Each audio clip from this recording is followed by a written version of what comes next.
Hey tout le monde, Alicia, hey, Evan here. Welcome to the WhatsApp Pod. Ok, votre rendez-vous du lundi au vendredi à 20h et sur toutes les plateformes de streaming. Sur... ceux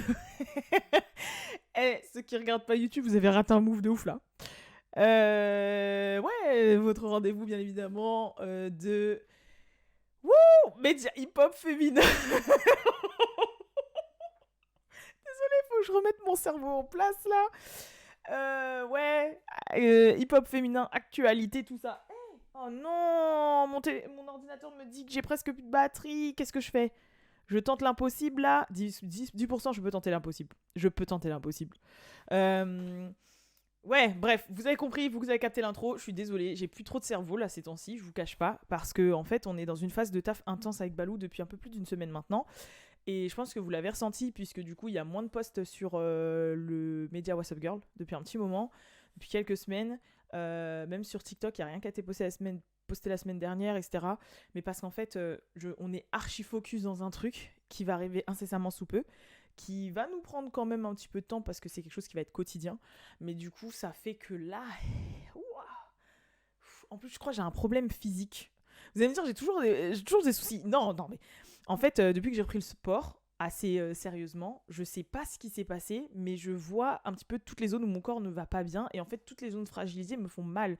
Donc là, toute ma jambe gauche, j'ai une sciatique ou une cruralgie. Enfin bref, je sais pas ce que c'est. J'ai mal à l'aine, j'ai mal au quadri, j'ai mal aux ischios. Jusqu'à ça me fait des douleurs aux genoux. Quand je monte les escaliers, j'ai mal aux genoux, au niveau de la rotule. Mon épaule droite, ça fait un moment qu'elle est bloquée. Genre, j'ai carrément l'épaule gauche grave plus souple que l'épaule droite. Ça fait un moment qu'elle est bloquée. J'ai, vous savez, les douleurs au cervical à force d'être sur l'ordi comme ça. Et franchement, là, c'est n'importe quoi. J'ai mal. J'ai mal au corps. Mais genre, j'ai mal au corps. Je dois aller faire un bilan postural chez l'ostéopathe, chez le kiné, chez le chiro, chez l'éthiopathe. Je m'en fous. Mais il va falloir que je règle ces soucis. Parce que là, on dirait que... on dirait que je suis une vieille de 90 ans, là. Je marche, j'ai mal aux genoux, j'ai mal aux hanches, j'ai mal au dos, j'ai mal partout. Normalement, je craque jamais, moi. Là, je change de place, de mouvement, je passe de assise à debout, mes genoux craquent, je suis par terre, je change mes jambes, ça craque, ça fait mal. Je comprends rien. Je comprends rien. Et je sais que c'est anormal, genre, ça fait une petite semaine que ça dure. Bon, mal de genoux, là, ça fait un moment, mais je me suis dit, ouais, peut-être parce que j'ai trop forcé à la salle ou je sais pas quoi, mais là, c'est vraiment... Mais là Bref, je raconte ma vie, je vais arrêter de tergiverser. C'est parti pour ce What's Up Pod. Aujourd'hui, on va parler d'un sujet qui peut intéresser pas mal de personnes. Ça fait un moment qu'on n'a pas parlé d'elle, bien évidemment. Je vais parler de Nicki Minaj et Cardi B. Donc là, on rentre vraiment dans le purement mainstream. Parce qu'il s'est passé quelque chose d'assez... Voilà, quoi. Et ensuite, je vais vous parler vite fait de JT et de Beyoncé. Mais on va commencer par le plus gros sujet, bien évidemment, qui est Nicki Minaj et Cardi B. En fait, y a un documentaire sur Cardi B qui est sorti. Il est sorti genre il y a 3-4 jours, il est sorti le 31 mars, si je dis pas de bêtises, sur Tubi. Donc qu'est-ce que c'est Tubi? En fait, c'est une plateforme de streaming, un peu comme Zeus Network, etc., où il y a des contenus. C'est pas non plus des super gros contenus en mode super production comme on peut retrouver sur Prime Video ou Netflix, mais c'est quand même une plateforme de streaming. En fait, c'est vraiment entre le Zeus Network et le... Enfin bref, vous m'avez compris. Et je crois que c'est une plateforme qui est poussée par la Fox, enfin bref, voilà. Et en fait, ils ont sorti un documentaire. TMZ a une série de documentaires sur cette plateforme-là. Et là, en l'occurrence, ils ont fait un documentaire sur Cardi B qui s'appelle No Bullshit Cardi B. Un truc comme ça. TMZ No Bullshit, Cardi B. Et donc, c'est un documentaire sur le succès de Cardi B, comment elle a tout pété, blablabla. Et la plateforme Tubi, elle n'est pas disponible en France. On peut pas la voir, à moins qu'on utilise un VPN ou qu'on utilise un... Comment ça s'appelle ? IPTV là, et encore je suis même pas sûre qu'il y ait de ça dessus, mais vous avez vu ou pas, tout le monde a des deals là de VPN, je sais pas quoi là sur YouTube. Moi j'ai jamais autant poussé les gens à prendre un VPN, mais ces trucs de VPN ne me regardent même pas, alors que s'il y a bien une populace parmi nous ici là qui avons besoin de VPN pour aller regarder ce genre de choses, c'est nous le WhatsApp Gang, c'est nous. Et non, nous calcule pas, nous on n'a pas de code promo, on n'a pas de VPN à vous conseiller. Franchement, on est là, on galère, mon frère. Ah ouais, mon frère, on est là. On est sur le terre-terre, on galère, on est là. Alors qu'on a des vrais trucs à regarder, nous. On a des vrais trucs, on a besoin de on a besoin de VPN pour regarder des vraies choses. Il y en a, ils ont même pas besoin, c'est pour espionner des gens ou je sais pas quoi. Nous, on s'en fout. Bref. Du coup, résultat, on peut pas. Voilà, on peut pas les regarder. Mais il y a le thriller quand même qui est disponible sur YouTube. Et puis j'ai vu quand même des extraits de ci, de là. Bien évidemment, les extraits qui ont grave pété. Et puis quand vous regardez le thriller, ça se voit que c'est vraiment comme ça qui pousse le documentaire. C'est le beef Nicki Cardi, quoi. Et c'est en mode Cardi est meilleur que Nicki. Je vous fais un résumé, mais en gros, c'est ça. C'est Nicki est jalouse de Cardi, Nicki est mauvaise, Nicki n'a rien fait, c'est Cardi qui a tout fait. C'est limite ça, en fait. Vraiment. Genre, je mens pas, vous pouvez aller le voir. La bande-annonce est disponible pour tout le monde sur YouTube. Nicki Minaj and Cardi B, there just was always an issue. And it all boiled over. But wasn't Nicki jealous? Yeah, no female rappers ever had that many #1 hits. There's just nobody like Cardi B. Il y a clairement un passage qui dit ouais, est-ce que Nicki était jalouse de Cardi, des trucs comme ça, genre vraiment des trucs tu te dis ah ouais, là ils veulent à tout prix que les gens aillent voir le documentaire. Ce qui fait péter grave de ouf Cardi B, c'est son bif avec Nicki, donc on va servir ça à toute patate. De toute façon c'est TMZ, hein. C'est la pink print, la blueprint des médias gossip paparazzi-esque qui se mêlent de la vie des gens, donc bah, ils s'en foutent, ils n'ont pas d'âme, tu vois, ils n'ont pas d'âme, c'est leur documentaire, donc vas-y, let's go, on y va pas de main morte, tu vois. Sauf que quand Nicki, elle va arriver sur eux et elle va leur dire, frérot, procès sur ta tête, procès sur ta tête, procès sur ta tête, diffamation de character, diffamation de je sais pas quoi, d'où tu parles de moi, je t'ai pas donné d'autorisation, t'es là, tu dis n'importe quoi sur ça, et ça se barre, ils vont moins rigoler. Voilà. C'est tout ce que j'ai à dire. Ils vont moins rigoler. Et vous savez ici que moi, je suis pas forcément team Cardi, team Nicki, etc. Je vous ai déjà expliqué mon positionnement par rapport à la chose et tout. C'est juste que j'ai quand même une politique qui est faut respecter ses anciens. Voilà, c'est tout. Faut respecter ses anciens, faut respecter ses aînés, faut respecter ses mentors, faut respecter. On respecte les grands-parents, on respecte la sagesse, on respecte, tu vois. Après, oui, d'accord, si les gens qui ont ce statut-là vous manquent de respect, là, c'est pas grave. Là, la personne, elle te manque de respect, tu peux te battre. Mais sinon, je suis pour quand même que, voilà, surtout au niveau des cultures, en général, il faut respecter les anciens ou ceux qui ont changé quelque chose ou qui ont apporté quelque chose. Et c'est vrai que bah, là, du coup, le fait que...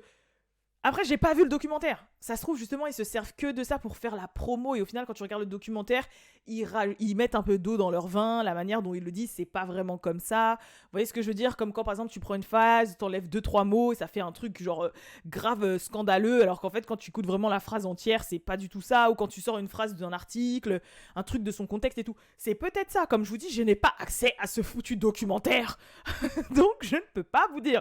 Mais de ce que j'ai pu voir, c'est pas bien. Voilà, TMZ, c'est pas bien. C'est pas bien. Et du coup, ouais, il disait... Bon, il y a un truc qu'ils ont dit où j'ai vu que ça avait énervé pas mal de bars, mais où j'étais semi-d'accord. Voilà, où ma vision des choses a été semi-d'accord dans ce que j'ai vu, tu vois. Il disait qu'en gros, Cardi B, c'est elle qui a ouvert la porte au game féminin et que depuis que Cardi B elle est là, c'est là que vraiment le game féminin a explosé. Ça, je suis désolée et n'en déplaise à certaines barbs, c'est vrai. Mais c'est pas Cardi B qui l'a choisi. C'est indépendamment d'elle, mais c'est vrai. En fait, avant Cardi B, les maisons de disques, les labels, l'industrie en général, à part dans le R&B et encore, ou la pop, ou ce que tu veux, mais dans le rap, beaucoup ne voulaient pas ou ne prenaient pas le risque d'investir sur des artistes féminines. Parce qu'ils se disaient, on va pas avoir de retour sur investissement, vu que les rappeuses, ça ne marche pas. À part qui, à cette période? À part Nicki Minaj. Nicki, qui l'a poussé? Lil Wayne. Lil Wayne, c'est un ovni du game, en fait. Lil Wayne, Birdman et tout, c'est des ovnis. Ils ont jamais rien fait comme les autres. Voilà. Manière de penser, voilà. Tu vois ce que je veux dire? Et elle est très talentueuse. Mais en fait, pour eux, Nicki, c'était l'exception qui confirme la règle. On n'en a qu'une. Elle est arrivée comme ça. Elle fait plein de... C'est l'exception. Voilà, c'est l'exception. c'est pendant un moment, c'est pour ça que pendant 10 ans, il y avait qu'elle, parce que c'était elle la token, en fait, de l'histoire. Genre, si vous savez pas c'est quoi le tokenisme ou le token, allez checker sur Google. Mais en gros, c'était ça. T'as vu? Mais en fait, Cardi B, quand elle a pété, ça a tellement été un tsunami dans l'industrie du hip-hop, ne serait-ce que par sa popularité, par son utilisation des réseaux sociaux, avec l'avènement des réseaux sociaux, de par sa manière d'être montée, parce que c'était pour sa personnalité, le fait que c'était une personnalité clivante, qu'elle fasse parler d'elle avant, quand elle était sur Vine, quand elle faisait ses reines sur Instagram, puis après quand elle a fait la télé-réalité, etc. En fait, ça a été elle la blueprint, et c'est vrai, dans cette nouvelle ère un peu du fonctionnement des labels qui est très connecté à Internet, aux réseaux sociaux, à la popularité, etc. Capital sympathie, tout. Du coup, voilà, mais à l'époque où Cardi B est arrivée, Nicki Minaj est arrivée, c'était pas ça. Donc c'est vraiment 2 moments, 2 salles, 2 ambiances et 2 pétages complètement différents en fait. Tu vois? Donc, et c'est vrai que après, quand l'industrie a vu l'oseille et la puissance que pouvait finalement ramener une rappeuse féminine, enfin une rappeuse, bref, vous avez compris, une femme dans le rap, c'est là qu'ils ont dit mais en vrai, il y a de l'oseille à te faire. Bah vas-y, on va grave signer des rappeuses. Et c'est comme ça. Donc c'est vrai que en termes d'ouverture d'esprit dans l'industrie musicale, c'est Cardi qui a fait ça. C'est ça qui a fait que après, il y a eu toutes ces nouvelles rappeuses qui ont pété et que là, ça fait depuis 2017, 18, qu'il y a eu l'avènement des rappeuses avec toutes celles qu'on connaît maintenant. Les Lato, les Megan, les City Girls, toutes les rappeuses qu'on connaît là, les Sweetie, les Bia, les blablabli, blablabla, blablabla, blablabla, toutes les rappeuses que vous avez pu voir passer jusqu'à maintenant, voilà.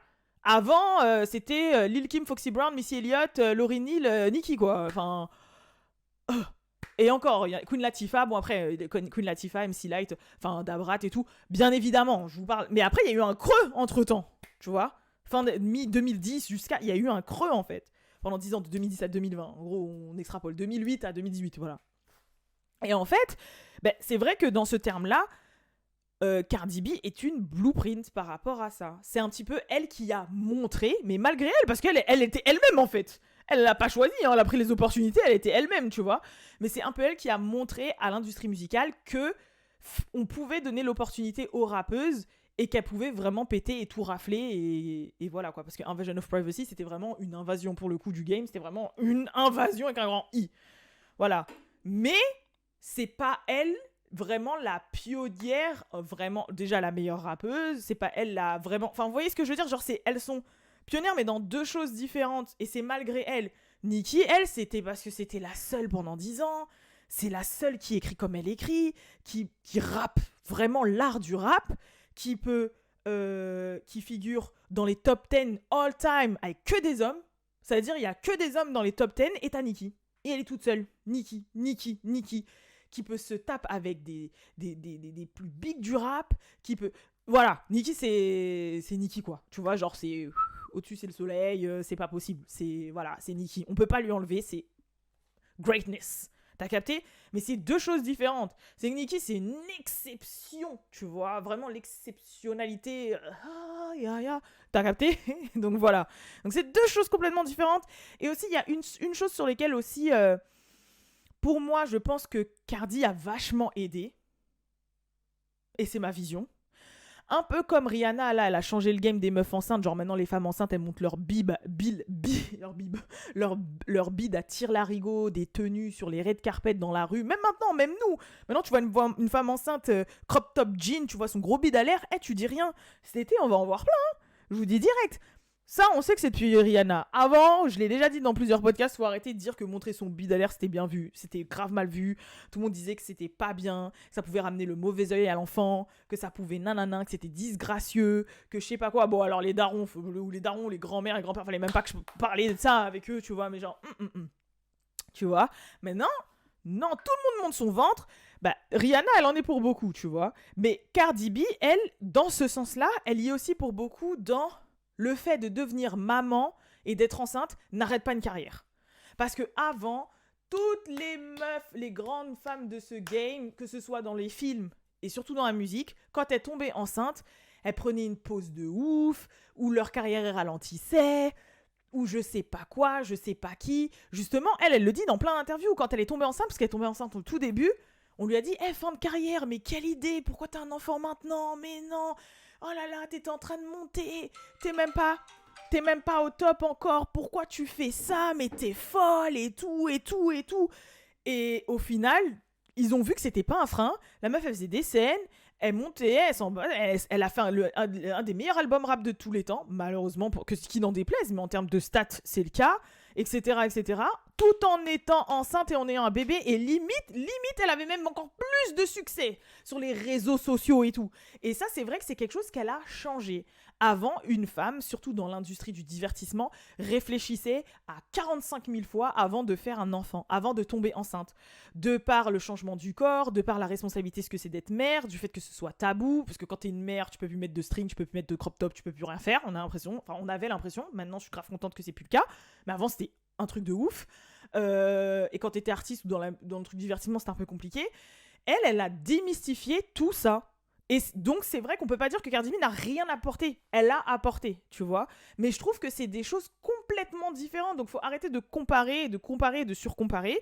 Et c'est pour ça que, de ce que j'ai vu des extraits ou de la bande-annonce de TMZ, j'ai pas validé du tout. Mais je n'ai pas validé du tout comment ils ont dépicté Nicki et comment ils ont essayé un petit peu de faire des comparaisons de elle a volé la place, de jalousie, de je sais pas quoi. Et c'est limite, Cardi B n'est pas Cardi B grâce à Nicki, quoi. Alors que avant qu'il y ait le bif, elle arrêtait pas de dire ma plus grande inspiration, c'est Nicki, en fait. Il y aurait pas de Cardi B sans Nicki. De toute façon, il y aurait toutes les rappeuses qui sont là, il y aurait pas si pas Nicki, en fait. Tu vois, comme il y aurait pas de Nicki, s'il y aurait pas de Lil Kim. On le sait tous très bien, tu vois. Mais Lil Kim, elle a eu une sonne. Nicki, elle en a 50 000 des sonnes, en fait, tu vois. Mais là, tout ce qu'on voit, le truc très surfait, plastique, Barbie, tout ce qu'on voit, comment les City Girls elles s'habillent, comment tout de A à Z, je suis désolée, mais la Pink Print, du coup, c'est Nicki Minaj. Oui, ok, avant elle, il y a Foxy. Il y a Lil Kim. Mais Lil Kim, en fait, je la mets... Lil Kim, c'est vraiment, genre, tu vois, il y a eu Lil Kim, elle a pris tous les risques et tout, c'était la seule, jusqu'à la miskine des traumas, jusqu'à maintenant et tout. Ça a donné Nicki qui a fait mieux que son aîné. Genre, elle a tout englobé, genre, c'était international, jusqu'à Tokyo, jusqu'en Corée, jusqu'à... elle a tout pété, elle a fait de la pop, de la K-pop, du reggae, de la dance, tout, elle a tout pris. Et après, il y a eu Cardi, et après, il y a eu... Tu vois? Et Cardi, c'est dans un autre carcan que Nicki, en fait. C'est pas comparable. Je sais pas comment vous expliquer. C'est de la nouvelle ère. C'est l'ère des influenceurs, c'est l'ère des réseaux sociaux, c'est l'ère de... où tu peux être millionnaire juste par ta personnalité. C'est autre chose. Nicki, elle vient de l'ère du talent. C'est le talent. C'est le talent qui l'a fait péter. C'est que le talent, que le travail. Cardi, elle a pété parce qu'elle faisait des coups de gueule de strippeuse sur Insta. C'est une autre ère, en fait. Et en fait, toutes les sons, là, après qu'il y a, c'est un mix des deux. C'est que pour rester relevant dans le game, elles sont obligées de faire la formule Cardi. Donc avoir une personnalité sur les réseaux sociaux, des lives, des machins, parler, s'exprimer, les bifs et tout. Mais visuellement, carrièrement parlant, tout, leur goal, c'est Nicki. Et elles vont dire, quand j'ai grandi, j'écoutais Nicki. Mais en même temps, c'est normal, elles peuvent pas écouter Cardi en grandissant. Il y a 10 ans d'écart. Quand Cardi, elle a pété, elles avaient 3 ans de moins. Elles ont 3 ans de moins que Cardi. Wesh. Elles vont pas dire, je regardais Cardi. Elle rappait sûrement déjà quand Cardi a pété. Donc voilà quoi. Donc bref. En tout cas, je sais pas si vous êtes d'accord avec moi. Mais moi, je suis d'accord avec moi-même. Et c'est le principal. Mais j'ai pas trop aimé. La dépictation. Il reste 2% de batterie, il faut que je fasse ça vite. Le deuxième sujet, très rapidement, en fait, il y a une chanteuse de gospel qui s'appelle Kim Burrell qui a raconté une anecdote qu'elle a eue avec Beyoncé, qui n'aurait pas été très bien reçue par la Beehive. En fait, elle a raconté une anecdote comme quoi Jay-Z l'avait appelée une fois en disant « Ouais, je sais pas ce que tu fais à ma femme, je sais qu'elle était pas bien, qu'elle a passé une passe très difficile parce que ça fait 7 heures qu'elle est enfermée dans une pièce et je n'entends que ta musique. Et quand elle en est sortie, elle était mieux. Donc voilà, ce serait bien que vous collaboriez et tout, blablabla. » Et en fait, les gens ont mal interprété en disant ouais, elle aurait pu garder cette anecdote pour elle, elle a pas besoin de raconter le lynchage des gens sur la place publique, non mais ça veut dire quoi et tout. Alors que franchement, moi quand j'ai regardé l'extrait, j'ai dit mais attends, mais elle a rien dit quoi. C'est une chanteuse de gospel, c'est une chanteuse de musique chrétienne, enfin de musique religieuse et tout. Et là, elle raconte une anecdote comme quoi elle a aidé à surmonter sa musique, a aidé à surmonter Beyoncé une passe difficile. En plus, c'était à l'époque de 444, donc je pense que c'était à l'époque de Lemonade et tout, quand il y a eu la tromperie avec Jay-Z, que ça allait pas, etc. Beyoncé, c'est bon quoi, enfin, c'est un être humain en fait. Et elle, elle a une interview qui porte sur son travail, donc elle peut quand même dire qu'elle a été une inspiration ou qu'elle a pu aider une des plus grandes dames de ce monde dans le chant et dans le R&B, mais c'est bon. Elle a pas non plus raconté sa vie privée, elle a pas dit pourquoi Beyoncé était mal et qu'elle est restée enfermée pendant 7 heures à écouter ses sons, elle a pas raconté, non, et que Beyoncé traverse des moments difficiles, enfin c'est bon, on est tous au courant quoi, donc oui, bon, la Beehive n'a pas trop apprécié, du coup ils sont tous jetés sur cette pauvre dame à dire pour la peine Jay-Z, j'espère il va plus l'appeler, si c'est pour qu'elle commence à raconter la vie privée de Beyoncé, et voilà, c'était Jay-Z last call for you, oh là là, oh là là, oh là là. Bah non, je suis désolée, moi j'ai pas pris ça mal. Après peut-être que j'ai un autre recul parce que après j'avoue les Beehive, bah c'est vous qui avez inspiré Swarm là, hein, la série de Childish Gambino là sur Prime Video si vous l'avez pas vu, mais je peux comprendre. Désolée, ne venez pas chez moi me tuer, ne venez pas chez moi me trancher la gorge, s'il vous plaît, please. Donc voilà, et enfin troisième sujet avant de vous lâcher, c'est JT qui a fait énormément parler d'elle parce qu'elle a donné une performance avec les City Girls, là, comme je vous ai dit, au festival de Dreamville. Et en fait, il y a un moment, elle se retourne et elle lève sa wig et on voit ses cheveux. En fait, sa wig n'était pas sécure à l'arrière. Donc forcément, ça a fait parler. Ah, sa wig n'est pas sécure. Non, mais virez le coiffeur. Il aurait pu la prévenir. Ah, c'était mal collé. Vous pensez qu'elle le savait pas et tout. Moi, j'étais là, oh, wardrobe malfunction, c'est pas grave. Mais bon, dans la culture, des cheveux et tout, tu sais... Limite, c'est pour avoir une wig pas sécure, mais pas de wig, quoi, tu vois. Enfin, ou mal mise, ou tu vois. Genre, c'est vraiment. Oh, c'est un peu du folklore, là. C'est plus culturel par rapport, quand même, à toute cette culture qui est de la wig, des tissages, c'est du folklore, voilà, c'est du folklore. Mais c'est vrai que je me suis dit, les gens ont abusé quand même. Mais ça a fait un peu parler, donc j'ai trouvé ça un petit peu bon enfant. C'est pour ça que je voulais vous en parler. Donc voilà, je vais pas faire un podcast trop long parce qu'il est 22, ça fait déjà à peu près une vingtaine de minutes et aussi parce que mon ordinateur va s'éteindre. Mais en tout cas, je vous fais de gros bisous et je vous dis à la prochaine pour le prochain WhatsApp Pod qui est demain. Peace. J'ai réussi.